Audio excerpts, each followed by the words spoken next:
Greetings, Northeast Kansas. It's Daniel Byard here again with Team Ringgold, Keller Williams One Legacy Partners, and your market tips for New Year's Eve. That's it, the end of the year, ladies and gentlemen, December 31st, 2022. Well, as this year kind of rolls to the close, let's talk about closing some things up, shall we? So today's market tips are actually about closing on your loan. And I'm doing a whole new series next year, which we're going to get into a lot deeper point on. But the one tip I want to make you guys aware of, the one thing that I want to stress, when you first put in your offer, the last thing on your mind might be, what do I need for closing day?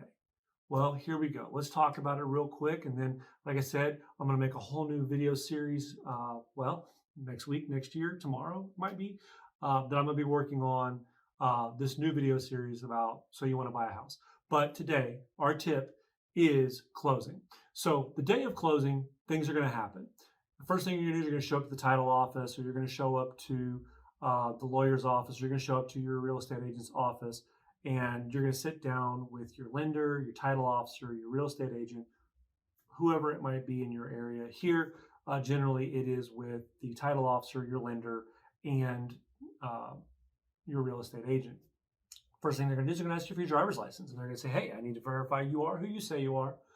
And then they're going to hand you a pen and tell you to get prepared to sign your wrist away. You're going to get carpal tunnel by the time the day is over. Really takes about 30 to 45 minutes. You're going to sign a bunch of documents, including the new mortgage, an affidavit that says this is really your name, all these kind of documents. But the important thing that I want to tell you about is something you need to be prepped for a day or two in advance.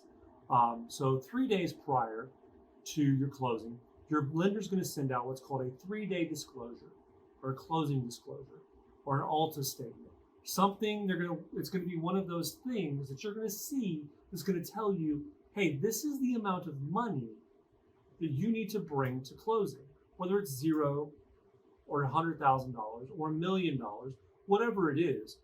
And generally, it's going to be whatever your down payment was. So your 3% loan, your 20% loan, whatever that is, you're going to need to have that funding there at closing, along with any other costs that your lender may require. Sometimes that's an origination fee. Sometimes it's nothing.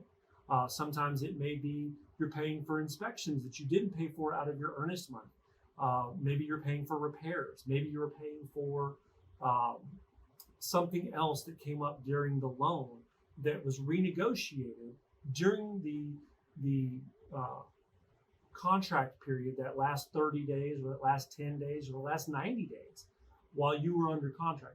What was it that you agreed to pay at closing? Well, all of that should be included in that final statement that comes out 3 days before closing. So if you ever wonder what that's going to be, your real estate agent should be able to get you an estimate of what that's going to be. Now, that won't always be exact, because there's sometimes we don't get all the final numbers from your lender of what they're looking to charge for origination fees, or premiums, or your taxes, or your escrows, or anything of that nature.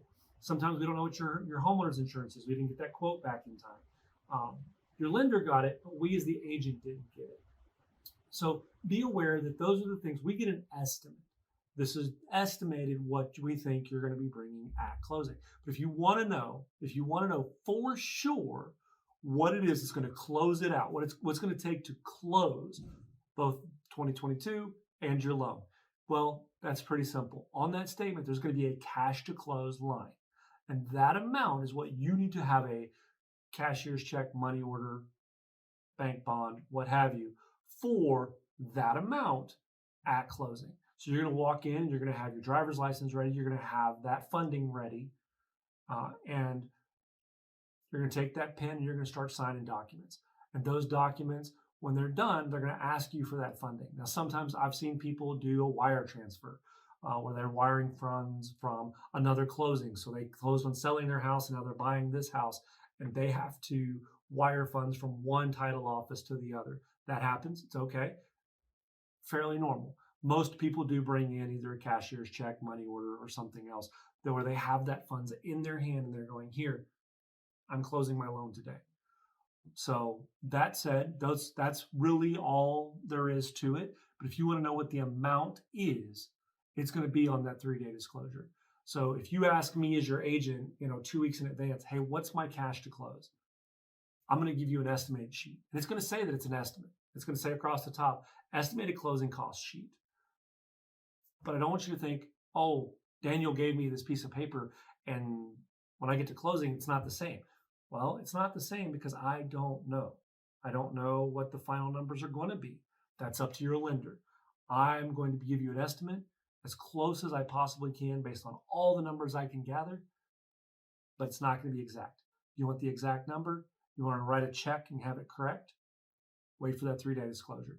But they should be fairly close. And I always want to provide people with that estimated sheet so they have an idea of what they're walking into the morning of closing.